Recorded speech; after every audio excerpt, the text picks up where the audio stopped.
Hello again from Mrs. Rania As-Safadi. English for Palestine, 10th grade.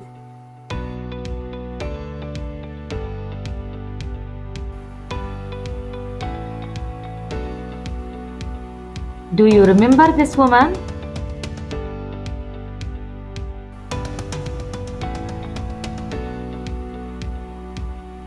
Excellent. She is Oda.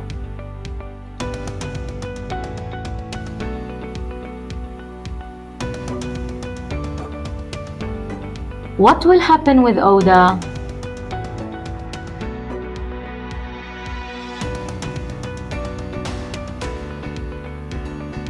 Where are they going to go after Calcutta?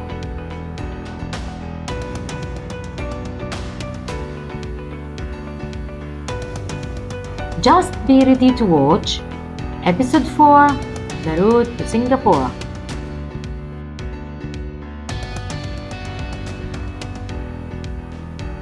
Open your books, page 58, Unit 4, periods 11 and 12. The carriage stopped in front of a modest-looking courthouse. Mr. Fogg, Passepartout, and Aouda were taken into a room with barred windows. You will appear before Judge Obadiah at 8:30, said the policeman. After the policeman had left them and closed the door, Passepartout fell into a chair and exclaimed, Why are we prisoners? Trying to conceal her emotions, Aouda said to Mr. Fogg, Sir, you must leave me to my fate. You have been arrested because of me, because you saved me. Phileas Fogg explained that this was impossible. It was unlikely that he would be arrested for having prevented a human sacrifice. He would not, in any event, abandon Aouda, but would escort her to Hong Kong. But the steamer leaves at noon, observed Passepartout nervously. And we shall be on board by noon, replied Fogg. He said it so positively that Passepartout couldn't help but be reassured. At 8:30, the door opened. The policeman reappeared and instructed them to follow.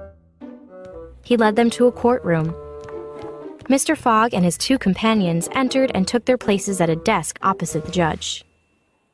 Passepartout was getting more nervous. On the clock over the judge's head, the hands seemed to be going around very, very quickly. Judge Obadiah was a fat, round man who wore an old white wig. The first case, Mr. Phileas Fogg, he said. I am here, replied Mr. Fogg. Passepartout, asked the judge. present. Responded Passepartout. Good. Said the judge. Authorities have been searching for you for 2 days on the train from Bombay. A door swung open, and 3 Indian priests entered. The priests took their places in front of the judge, and the clerk of the court stood. In a loud voice, he read a complaint of sacrilege against Phileas Fogg and his servant, who were accused of having violated a place held sacred by the Brahmin religion. You hear the charge? Asked the judge. Yes, sir, replied Mr. Fogg, consulting his watch. and I admit to it. You admit it? Asked the judge. Yes, Said Fogg. and I wish to hear these priests admit to what they were going to do at the pagoda. The priests looked at each other, not seeming to understand what he was saying. At the pagoda of Pelagi, Said Passepartout. they were on the point of burning their victim. The judge stared with astonishment, and the priests were shocked. What victim? Asked the judge. We are talking about the pagoda on Malabar Hill in Bombay. The judge placed a pair of shoes on his desk. My shoes! Cried Passepartout in surprise. In all the confusion since they had left Bombay, Phileas Fogg and his servant had quite forgotten the affair over Passepartout's shoes. They also did not notice the detective, Fix, watching from a corner of the courtroom. Fix had foreseen how Passepartout's misadventure could detain Mr. Fogg in Calcutta. He had gone to talk with the priests on Malabar Hill, promised them a large sum of money, and sent them to Calcutta on the next train. The priests had arrived ahead of Mr. Fogg and Passepartout, however, and Fix had been feverishly watching the train station in Calcutta. When Fix had seen Mr. Fogg and Passepartout disembark that morning, he had immediately found a policeman to arrest the men. Judge Obadiah had heard Passepartout's outburst about his shoes and said, The facts are admitted. I condemn this man, Passepartout, to imprisonment for 15 days and a fine of £300. I further condemn Mr. Fogg to a week's imprisonment and a fine of £150. Fix rubbed his hands with satisfaction. If Phileas Fogg could be detained in Calcutta for a week, it would be enough time for the arrest warrant to arrive from London. Phileas Fogg, as self-composed as ever, said, I offer bail. Fix's blood ran cold. You have that right, Said the judge. I will pay it at once. Said Mr. Fogg, taking a roll of banknotes from the carpet bag. Bail was set at £2,000, and Mr. Fogg handed the money to the clerk. This sum will be restored to you at the end of your sentence, Said the judge. Meanwhile, you are liberated on bail. Come. Said Phileas Fogg to his servant. He offered his arm to Aouda, and they departed. Fix followed them to the quay. His only hope was that Fogg would not be willing to leave the £2,000 behind him. The steamer departing for Hong Kong was the Rangoon. A flag flying from its mast signaled that it was about to depart. Fix watched as Fogg and his companions got out of their carriage and pushed off in a boat for the steamer. Fix stamped his feet in disappointment. The rascal is off after all. He said, £2,000 sacrificed. I'll follow him to the end of the world if necessary. But at the rate Fogg is going, the money he stole will soon be exhausted. The Rangoon was as fast as the Mongolia, but not as comfortable for Aouda as Mr. Fogg would have liked. However, the trip from Calcutta to Hong Kong would take only 10 or 12 days, and Aouda was not difficult to please. During the first few days of the journey, Aouda became better acquainted with her protector, Mr. Fogg. She frequently expressed her deep gratitude for his efforts in saving her from a horrible fate. Mr. Fogg listened to her without the slightest apparent emotion, but he seemed to be always on the watch for her care and comfort. He visited her regularly each day, not so much to talk himself, but to sit and listen to her. He treated her with the strictest politeness. Aouda did not quite know what to make of him. Passepartout had given her some hints of his master's eccentricity. She had smiled when she heard of the wager that was sending the two men around the world. Detective Fix had managed to board the boat at the last possible moment. He had left orders that the warrant for Mr. Fogg's arrest should be forwarded to him in Hong Kong. He was hoping to conceal his presence on the Rangoon until the end of the voyage. All Fix's hopes and wishes were now centered on Hong Kong. The steamer would be stopping in Singapore, but the stay there would be too brief for him to arrest Mr. Fogg. Now, either the warrant will be at Hong Kong, in which case I shall finally be able to arrest my man, or it will not be there, thought Fix. If it's not there, it is absolutely necessary that I delay his departure.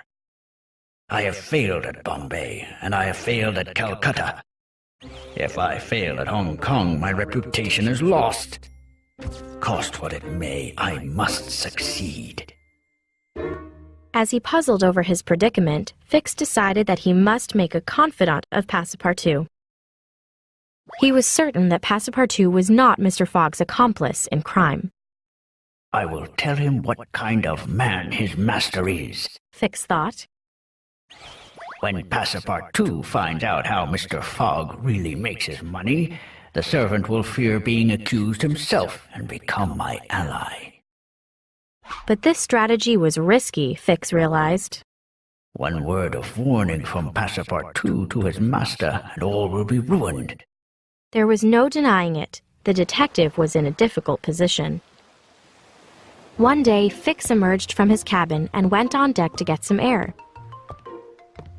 Passepartout was walking up and down in the forward part of the steamer when Fix rushed up to him, faking surprise. You, here on the Rangoon? He said. What, Monsieur Fix, are you on board? Said the astonished Passepartout. Why, I left you at Bombay, and here you are, on the way to Hong Kong. Are you going around the world, too? No, Replied Fix. I shall stop at Hong Kong, at least for some days. Said Passepartout. But why haven't I seen you on board since we left Calcutta? Oh, a bit of seasickness. I've been staying in my cabin. Replied Fix. And how is Mr. Fogg? As well and as punctual as ever. Replied Passepartout. Not a day behind time. Passepartout went on to explain Aouda's presence among them, and Fix, as usual, invited Passepartout for a drink in the bar. Later that night, as he lay in bed, Passepartout puzzled over the strange coincidence that had kept Fix on the same route as his master. Passepartout wondered why this very friendly person, whom he had met at Suez and then encountered on board the Mongolia, now turned up unexpectedly on the Rangoon, despite having told Passepartout that Bombay was his destination. Was he following Mr. Fogg step by step? Passepartout was ready to wager that Fix would also leave Hong Kong at the same time as Mr. Fogg, and probably on the same steamer. Passepartout realized Fix must be an agent from the Reform Club. He must be a spy sent to make sure that Mr. Fogg really went around the world, as was agreed. It's clear. Thought Passepartout, satisfied with his own shrewdness. He has been sent to keep us in view. Mr. Fogg is such an honorable man. This is not the proper thing for them to do at all. Well, gentlemen of the Reform Club, Decided Passepartout. this shall cost you dearly. He was determined to tease Fix when he got the chance. On the afternoon of Wednesday, October 30th, the Rangoon, now half a day ahead of schedule, arrived in Singapore. Phileas Fogg noted this arrival in his journal and then walked ashore, accompanied by Aouda.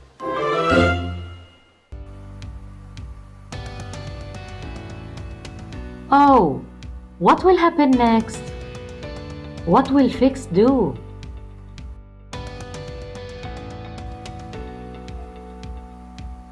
We'll know more in the next episode.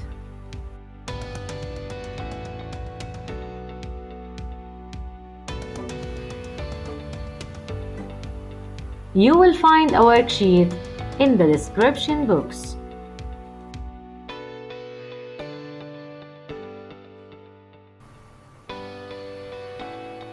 Thank you for watching and see you next video.